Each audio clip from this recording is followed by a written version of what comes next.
Hello, very good evening and welcome to Free TV Primetime News. I'm Akash Vasantapivituru. Let's look at the headline tonight. Speaker ordered Gotabaya to respond to question on selling weapons to India. President can contest for third term.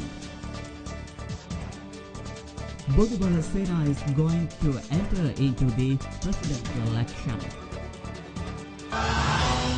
Speaker Chamal Rajapaksa has ordered Defence Secretary Gotabaya Rajapaksa to respond to the question raised at the Parliament on selling weapons to India. United National Party parliamentarian Thalata Atukorala raised this question at the Parliament, and Defence Secretary failed to respond to the question. Indian Defence Advisor informed that Lok Sabha that India has purchased weapons from Sri Lanka. Name the weapons sold to India, what kind of vehicle they purchased, submit the proved detail, United National Party parliamentarian said. United National Party raised this question at the Prime Minister D.M. Jayaratne. Chief organizer of the ruling party Dinesh Gunawardena urged 1 month time period to respond to this question. United Nations Secretary General Ban Ki-moon has backed the view on Sri Lanka of the United Nations High Commissioner for the Human Rights, Prince Zeid Rad Al Hussein, has said urged Sri Lanka to cooperate with Zeid's office.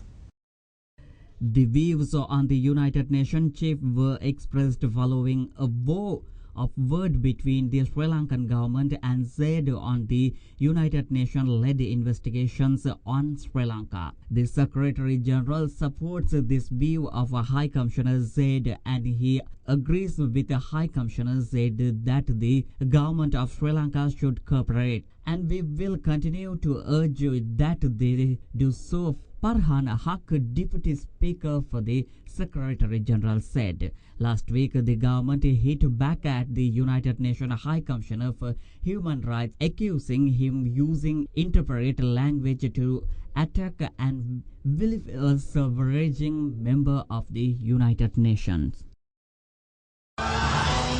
Supreme Court was of the opinion that President Mahinda Rajapaksa had no legal rights to contest for the third term. Leader of the House and Minister Nimal Siripala de Silva informed the Parliament yesterday, and opposition political parties strongly condemns this announcement.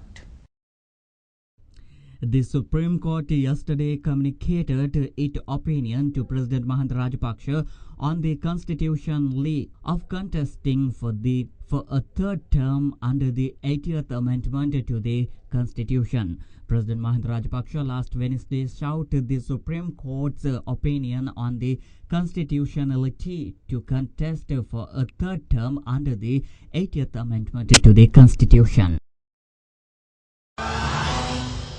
Bodubala Sena has announced with the ruling party or the opposition party, whichever party is willing to accept our terms and conditions, we will be supporting that particular party candidate for the upcoming presidential election. If supposing they are not willing to accept our term and condition, then from our Bodubala Sena organization, we will be sending a candidate to stand as a presidential candidate for the upcoming presidential election. Bodubala Sena organization General Secretary Nyanasara Thero, while participating in a press conference at Colombo today, made this above statements. Plans are afoot to field either Sunetra Bandaranaike or Maitri Wickramasinghe as the common candidate for the upcoming presidential election in the event Ranil Wickramasinghe declined to contest. During a dinner held yesterday among critical forces behind a bid to propose a common candidate at the Peach Valley restaurant in Flower Road, it was decided that the two females would be the most potent candidates who could garner the support of the opposition political parties in the country. Mrs. Wickramasinghe and Bandaranaike were viewed as being able to play a dual role of garnering the support of the hardcore SLFP and UNP voter base while having a wider appeal among the minorities. The United National Party leader Ranil Wickremesinghe has written a letter to the European Union High Representative for Foreign Affairs Federica regarding the lifting up of ban on the LTTE, the European Union Court. The European Union Court has recently lifted the ban on the LTTE at the European Union members countries. This letter was sent to emphasize the appeal against the European Union Court order for lifting up the ban of the LTTE. Former President Chandrika Bandaranaike Kumaratunga has agreed to enter into an agreement with the National Movement for a Justice Society of Venerable Madhuluabe Sobita Thero and Pivituru Hetak Organization of Venerable Athuraliye Ratana Thero. Many opposition parties leaders including UNP leader Ranil Wickremesinghe are to sign this agreement, which calls for the immediate implementation of three main factors, namely abolishing executive presidency, implementing the 17th Amendment and electoral reforms. The signing of the agreement is scheduled to take place within this week, soon after former Army Commander Sarath Fonseca returns to the island.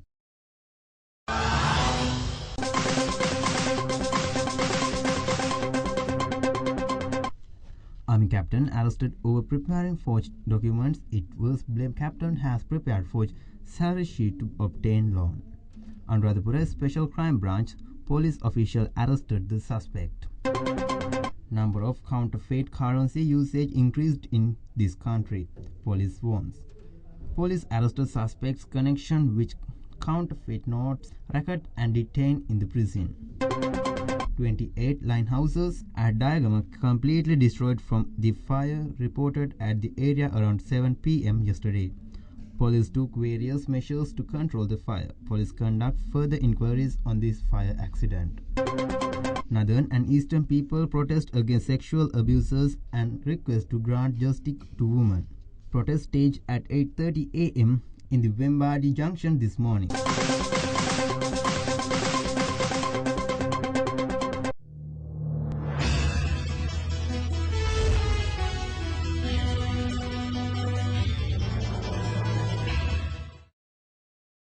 China and US have unveiled new targets on greenhouse gas emissions as the leaders of the two countries met for talks in Beijing. US President Barack Obama said the move was historic as he set a new goal of reducing US levels between 26% to 28% by 2015 compared with 2005 levels. China did not set a specific target but said emissions would peak by 2013. The two countries also agreed to reduce the possibility of military accident in the air and sea. The news came during a state visiting by Mr. Obama to Beijing, which followed a major Asian regional summit.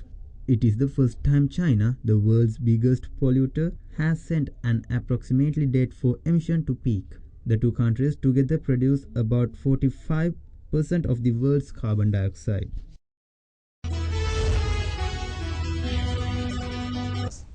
Russia has agreed to build up to 8 nuclear reactors in Iran 12 days before a deadline for a deal to curb Iran's nuclear activities. The deal agreed by Russia and Iran envisages the construction of 2 reactors with scope for a further 6. World powers including Russia have been pressuring Iran to curb its activity amid fears it wants to build a bomb. Diplomats are due to meet for a final round of talks next week. It is unclear what effect the Russian deal will have. 6 world powers, the US, the UK, France, Germany, Russia and China, are seeking to persuade Iran to reduce its uranium enrichment to a level below that require a build a weapon.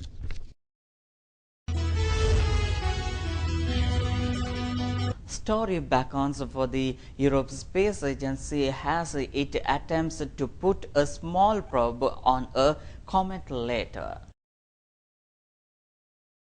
Previous missions have fallen by these ice mountains, but no one has ever emplaced the surface lander before. ESA's Rosetta satellite will drop the probe onto Comet 67P upon Churyumov-Gerasimenko from an altitude of 20 kilometers. The mission has passed last-minute checks and a final go signal is due to at 7:35 GMT. Confirmation of touchdowns is expected at 16 GMT. If all goes to plan, the little robot called Pele will deploy Screw and harpoons to reduce its position on the comet after a 7-hour flight. The first thing Pele will do on landing too is send back a picture of the surrounding strange landscape containing deep pits and tall ice piles.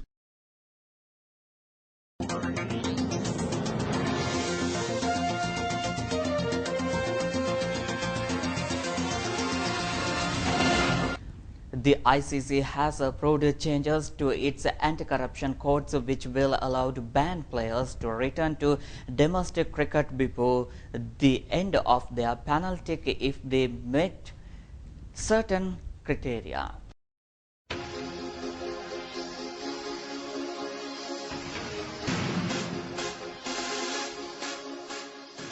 The amendment have been previously discussed by the ICC Chief Executive David Richardson and were ratified at the latest board meeting in Dubai. However, the ICC chairman and Srinivasan said a number of factors will be considered, including the level of remorse shown by the player, his or her cooperation with ACSU's education program, and if the player he helped the ACSU by disclosing all information that in turn has helped it enforce an anti-corruption code in respect of others engaged in corruption conduct.